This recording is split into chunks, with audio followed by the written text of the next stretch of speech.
చాలా సంతకాలు జరిగినాయి, సన్మానం జరిగినాయి ఇక్కడ హైదరాబాద్లో, కొంత విజయనగరం, విశాఖపట్నం, కోవూరు. అయితే మన మాధవరావు గారు కూడా దాంట్లో కూడా చాలా 15 సంవత్సరాల నుంచి చాలా ప్రోగ్రాం గురించి పాడాం.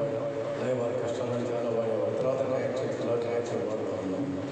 ఈ సందర్భంగా మాధవరావు గారు మీరు సీనియర్ చాలా ప్రోగ్రాంలో మొదట్లో పాడారు. మీకు కూడా ఇతర సంస్థల మా సంస్థలతో కూడా సన్మానం చేయాలని నాకు కోరిక ఉంది. మీరు అంగీకరించాలి. కానీ దానికి మీ యొక్క కాన్సెప్ట్ ఇష్టాంచిన భర్తలతో కోరారు. ఆ మేరకు మాధవరావు గారు నాకు చాలా చిరపరిచితులు. మాధవరావు గారు ప్రోగ్రాం చూసినప్పుడు కూడా మేము వచ్చి కూర్చొని చూసిన రోజులు ఉన్నాయి. ఈ స్టేజీకి స్థితికి వస్తాను అనుకోలేదు. కానీ భగవద్ అనుగ్రహం స్వయం కృషి సాధనతో అతి తక్కువ టైంలో రిటైర్ అయిన తర్వాత ఈ స్టేజ్కి రావడం జరిగింది. అందరూ చాలామంది నాకు అభిమానులు ఉన్నారు. భగవంతుని వచ్చిన మేరకు చక్కగా పాటలు పాడి సాధ్యమైనంత వరకు 67-75% న్యాయం జరుగుతున్నాను.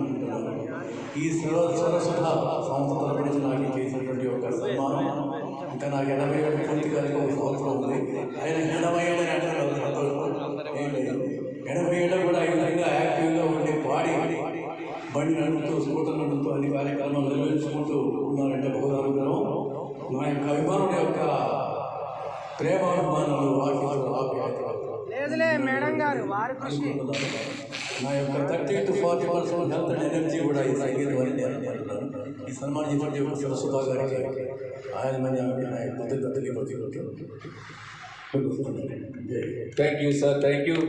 వయసు 60 దాటినా మీ మనసు 20లో ఆగిపోయినందుకు ప్రత్యేకంగా ధన్యవాదాలు తెలియజేసుకుంటూ మీకు కుటుంబ సభ్యులకు దంపతులకు ధన్యవాదాలు. సరస్వత మ్యూజికల్ ఈరోజు ఖమ్మం. తర్వాత ఈ